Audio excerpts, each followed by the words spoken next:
It's 8:30. Good morning, I'm Ian Crouch with Hunter News. A 31-year-old man is due to face court today, charged with murder following the discovery of his stepdaughter's body at Aberglasslyn yesterday.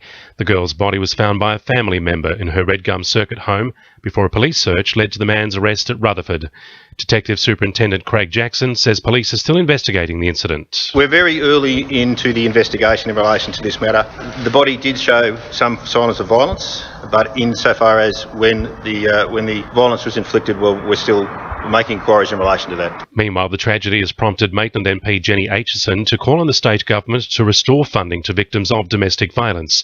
She maintains there are a lot of gaps in service delivery and there are some trials of services which are unfunded, while there's an urgent need for community education programs. Prime Minister Malcolm Turnbull is today expected to unveil a multi-million-dollar package to help combat domestic violence in his first major announcement as PM. Hundreds of public sector workers in the Hunter will join their colleagues across the country in strike action today. The half-day strike by Medicare, Centrelink and Tax Office staff from lunchtime is in protest against cuts to pay and conditions.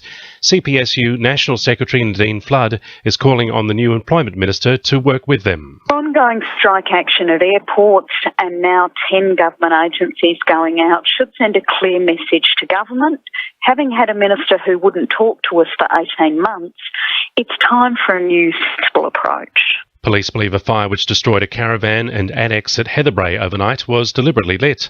New South Wales and Rural Fire Service crews were called to the Pacific Gardens caravan park just after 1:30 this morning to find the 6-metre aluminium caravan and adjoining annex well alight.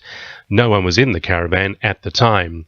Two medical research leaders from the University of Newcastle have been appointed to high-level advisory committees with the National Health and Medical Research Council.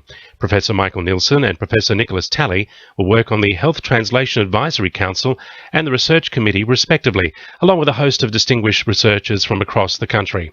Professor Michael Nielsen says he's looking forward to being an ambassador for Newcastle. I think it's very important in general that senior people and younger people engaging in national and international committees and functions.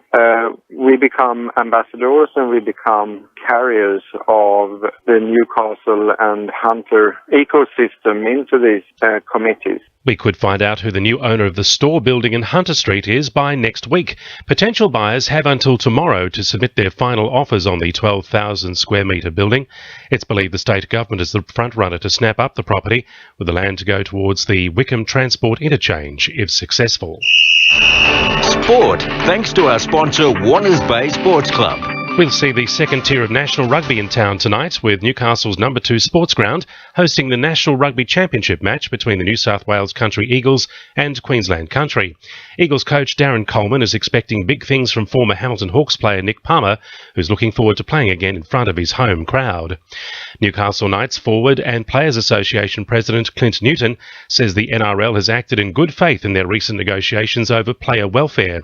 Fairfax reports players will now get an extra week of leave, and the game will limit the number of 5-day turnarounds each season for teams as discussions continue. And the Newcastle Jets are expected to finalise their playing roster today for the upcoming A-League season.